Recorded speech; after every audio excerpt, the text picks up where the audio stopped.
Hello friends, कैसे हैं आप सब। नसीब स्टोरी में आप लोगों का फिर से स्वागत है। लास्ट पार्ट में आप लोगों ने सुना कि जय जो है वो दोनों की वीडियो रिकॉर्ड कर लेता है और उसको रश्मि को दिखाता है और उसे काफ़ी परेशान करने लगता है, एक तरीके से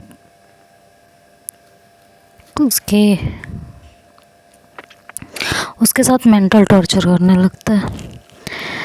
रश्मि जब ये सारी बातें सुनती है तो थोड़ी देर के लिए कांप जाती है। उसे समझ नहीं आता कि वो आखिर करे क्या।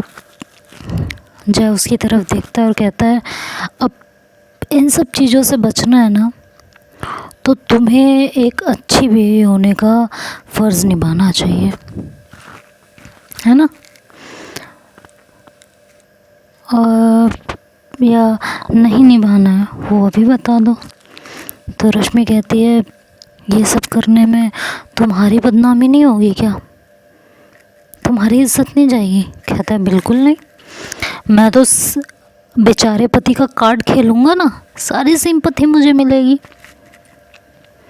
कि मैं तो ऑफिस में हूँ, काम करता रहता हूँ, तुम लोगों के लिए कमाता रहता हूँ और तुम मेरे साथ ये सब कर रही हो।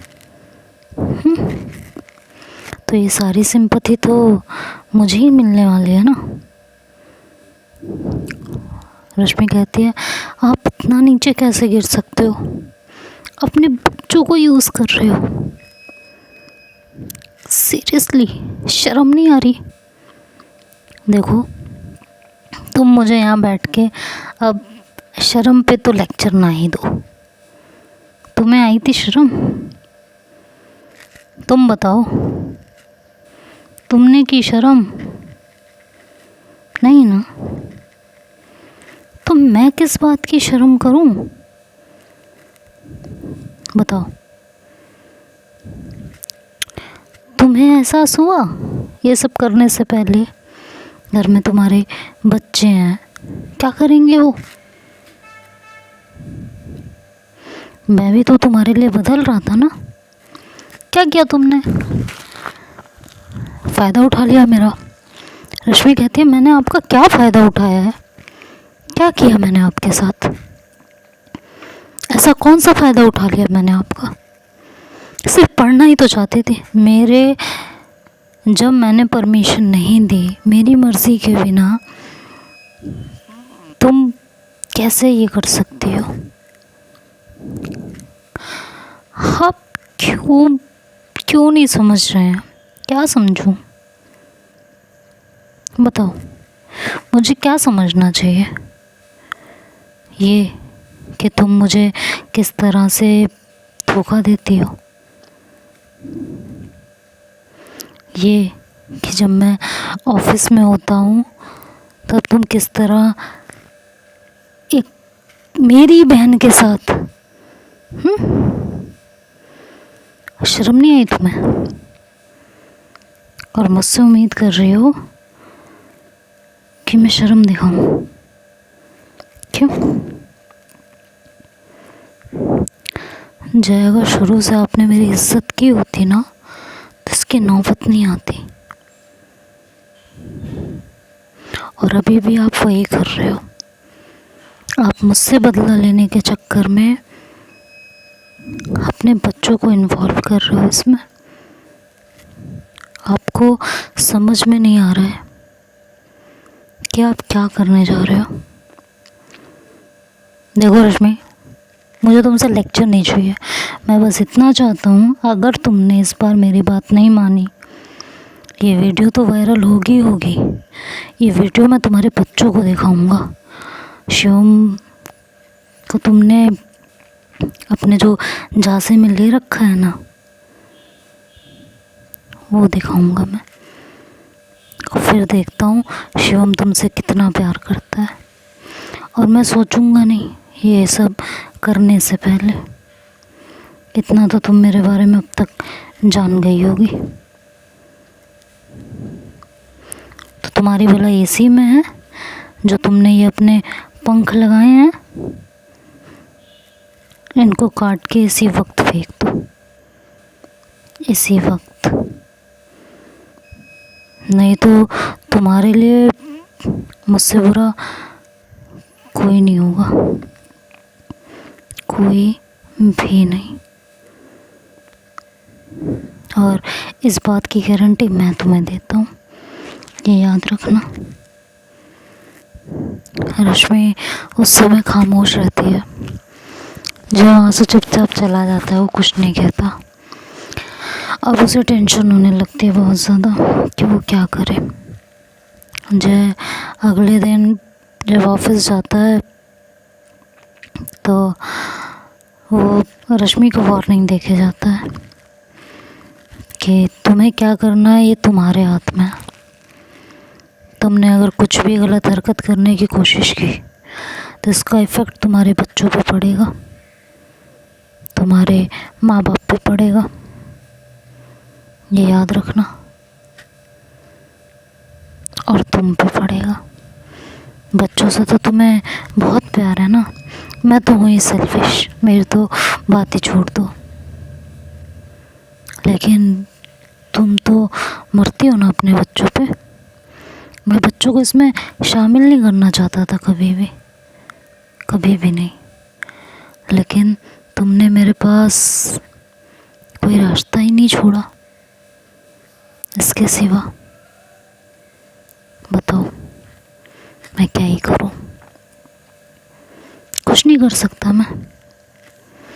तो मैं ऑफिस जा रहा हूँ, मेरे पीछे से यहाँ किसी को बुलाने की ज़रूरत नहीं है।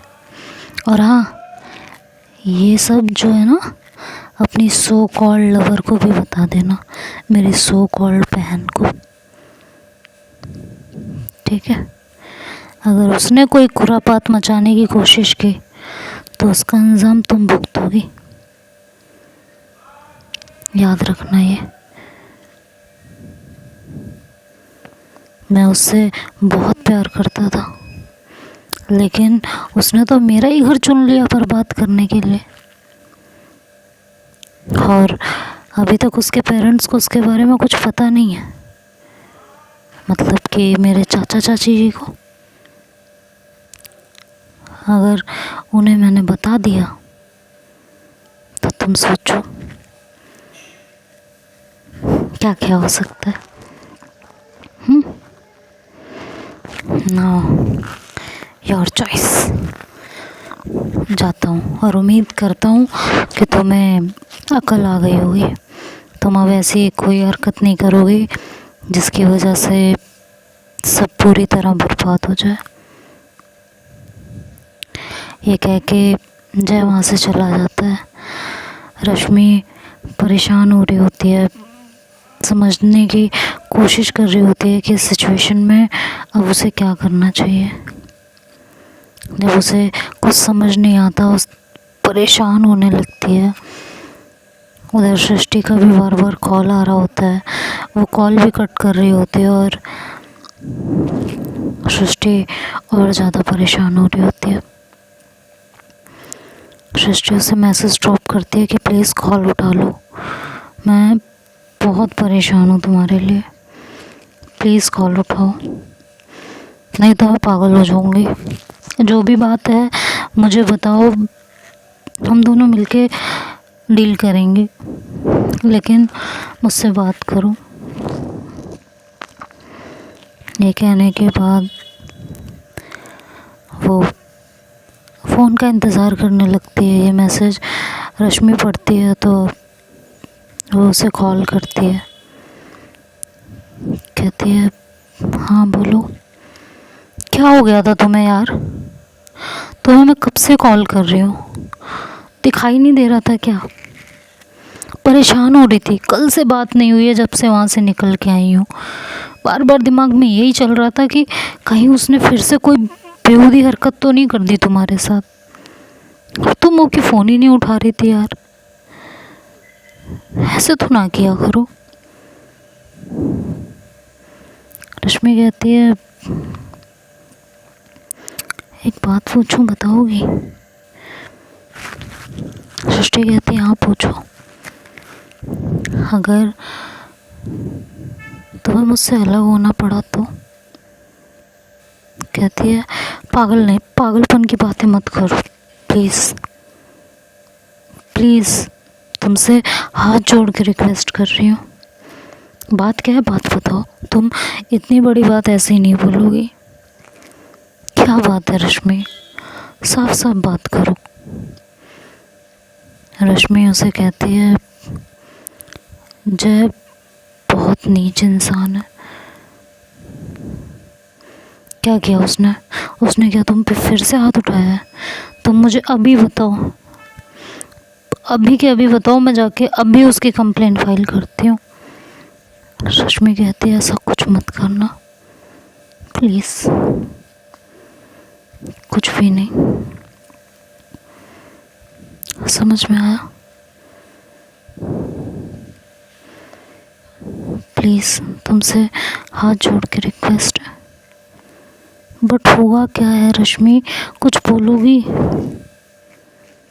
रश्मि उसे सब कुछ बताती है कि उसके आने के बाद क्या क्या हुआ था। रश्मि जब ये सब सुनती है तो वो एकदम से भड़क जाती है। कहती सच में वो इतना गिर सकता है? मुझे यकीन नहीं हो रहा। मतलब कि सृष्टि कहती है बच्चों को इन सब चीज़ों में इन्वॉल्व कर रहा है, शर्म नहीं आ रही उसे? अजीब नहीं लग रहा उसे ये सब करते हुए? कहती है मैं तो शुरू से तुमसे यही बात कह रही थी कि उसके अंदर शर्म नाम की कोई चीज़ है ही नहीं। अब तो बहुत देर हो चुकी है। कहती है प्लीज़ इतनी जल्दी हार मानने की ज़रूरत नहीं है, समझे तुम? बिल्कुल ज़रूरत नहीं है। तुम टेंशन बिल्कुल मत लो,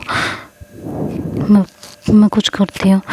मैं आज के आज ही कोई अच्छा वकील ढूंढती हूँ और उससे बात करती हूँ। तो रश्मि कहती है सृष्टि तुमसे कुछ चाहती हूँ, दोगी? कहती है क्या, बताओ। कहती है कि जब तक कि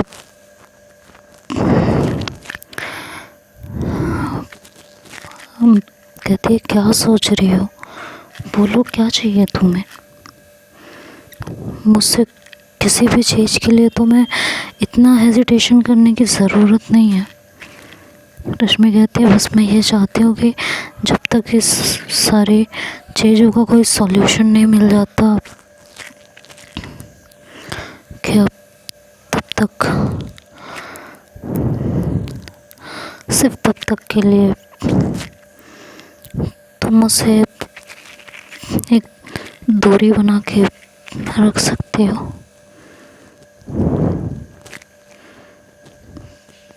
प्लीज़। सृष्टि अच्छे से समझ रही थी कि इस समय रश्मि कैसा फील कर रही होगी। इतनी बड़ी बात कहते हुए उसे कैसा लग रहा होगा, उसे ये बात बहुत अच्छे से समझ में आ रही थी। वो थोड़ी देर तक चुप रहती है, फिर कहती है ठीक है रश्मि, बात नहीं करनी है ना फ़ोन पे? कहती नहीं, फ़ोन पे बात करेंगे बस, बट हम मिल नहीं पाएंगे, बहुत बड़ी प्रॉब्लम हो जाएगी नहीं तो। कहती है तुम टेंशन क्यों ले रही हो, नहीं मिलेंगे हम। जब तक किसका कोई सॉल्यूशन नहीं मिल जाता हम नहीं मिलेंगे यार, बिल्कुल नहीं मिलेंगे। तुम्हें बिल्कुल भी घबराने की, परेशान होने की ज़रूरत नहीं है। मैं हूँ ना तुम्हारे साथ, कुछ नहीं होने दूँगी। भी नहीं। ये क्या है ये? कुछ भी नहीं है। मैं बात करती हूँ, वीडियो है ना उसके पास, करते हैं कुछ। वो उससे वो वीडियो डिलीट करवाने का कोई ना कोई जुगाड़ तो ढूंढेंगे। ठीक है, तुम टेंशन ना लो बिल्कुल भी, और मुझ पे भरोसा रखो। तो कहती है ठीक है। ये कह के सृष्टि कहती है ठीक है तुम फ़ोन रखो। रश्मि फ़ोन कट कर देती है। फिर वो बच्चों को पिक करने के लिए चली जाती है। बच्चों को जब देखती है तो कुछ बच्चे उन्हें छेड़ रहे होते हैं, परेशान कर रहे होते हैं किसी बात को लेके कि तेरी मम्मी तो पढ़ी लिखी नहीं है। कभी कहीं पे किसी मीटिंग में शायद कुछ हो गया था जिसकी वजह से बच्चे बार बार उसे परेशान कर रहे होते हैं, शिवम को। शिवम और राहुल दोनों इरिटेट हो रहे होते हैं। तभी रश्मि वहाँ पहुँच जाती है। वो जब ये देखती है कि उसके बच्चे को उसके नाम से चिढ़ाया जा रहा है सिर्फ पढ़ाई के पीछे, क्योंकि वो पढ़ी लिखी नहीं थी, इस बात का उसके ऊपर बहुत असर पड़ता है। उसका दिमाग थोड़ी देर के लिए सुन्न हो जाता है। उसकी कही हुई बातें उसके दिमाग में घूम रही होती हैं जो कि जय ने कही होती है। रश्मि बच्चों को लेके घर आती है और काम करते हुए उसके दिमाग में बस यही चल रहा होता है कि मैं पढ़ी लिखी नहीं हूँ, इसके लिए इन लोगों ने मेरे बच्चों को इतना टॉर्चर किया। अगर ये वीडियो सामने आ गई तो कितना टॉर्चर करेंगे, क्या क्या सहना पड़ेगा। क्या बच्चे इतना मेंटल टॉर्चर, इतना मेंटल हरासमेंट झेल पाएंगे? ये सब चीज़ें उसे पागल कर रही होती हैं। उसके हाथ में एक ग्लास होता है, वो फ्रस्ट्रेशन में आके उस ग्लास को ज़ोर से ज़मीन पे दे के मार देती है। इतने में जय रोज़ की तरह बिना बताए धीरे से घर में घुस जाता है। वो गिलास टूटने की आवाज़ सुनता है तो किचन की तरफ जाता है और बच्चे भी आते हैं। जय की नज़र बच्चों पे पड़ती है तो वो रश्मि का हाथ पकड़ता है। वो गिलास के टुकड़ों को कुछ देर तक देख रही होती है, फिर उसे उठा के खुद को मारने की कोशिश करती है। इतने में जय उसका हाथ पकड़ लेता है और कहता है रश्मि क्या कर रही हो ये? पागल हो गई हो क्या? दिमाग ठीक है कि नहीं है तुम्हारा? कुछ भी हरकत करने पे आ गई हो। तुम्हें पता है हम तुमसे कितना प्यार करते हैं। बच्चे, मैं, क्या होगा हमारा तुम्हारे बिना? क्या हो गया बेटा तुम्हें? वो बेटा बोलता है रश्मि को। रश्मि उसे घूर के देख रही होती है, उसकी नज़र बच्चों पे नहीं होती। कहता है बच्चे कैसे रहेंगे? रश्मि कहती है तुम हो ना पालने के लिए, तुमने तो वैसे भी जीना आराम कर रखा है। जब तुम नहीं सोच रहे हो कि बच्चे को क्या होगा तो मैं क्यों सोचूं बच्चों के बारे में?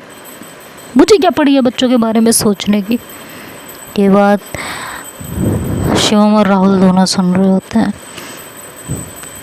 कहती है, वो कहता है क्यों, तुम्हें अपने बच्चों से प्यार नहीं है? रश्मि उसे घूर के देखती है, कहती है तुमने छोड़ा है मेरे अंदर कुछ प्यार करने के लिए। हाँ, क्यों मेरी ज़िंदगी तुमने जहन्नुम बना दी है? क्यों कर रहे हो मेरे साथ ये सब? क्या मिलेगा तुम्हें ये सब करके? सिर्फ इसलिए कि मैंने तुम्हारी परमिशन के बिना पढ़ाई करने लगी। तो कहता है तुम्हें पढ़ाई करनी है ना, करो तुम पढ़ाई। ये रूप देख के रश्मि थोड़ी देर चौंकती है और फिर कहती है, हाँ फिर तुम्हारा ढोंग स्टार्ट हो गया ना, तुम्हारे इस ढोंग में अब मैं दोबारा नहीं फंसने वाली। और वो जय के ऊपर चिल्लाने लगती है। तो राहुल थोड़ा घबरा जाता है अपनी मम्मी को फर्स्ट टाइम इस तरह देखकर और रोने लगता है। तब जाके रश्मि की नज़र अपने बच्चों पे पड़ती है।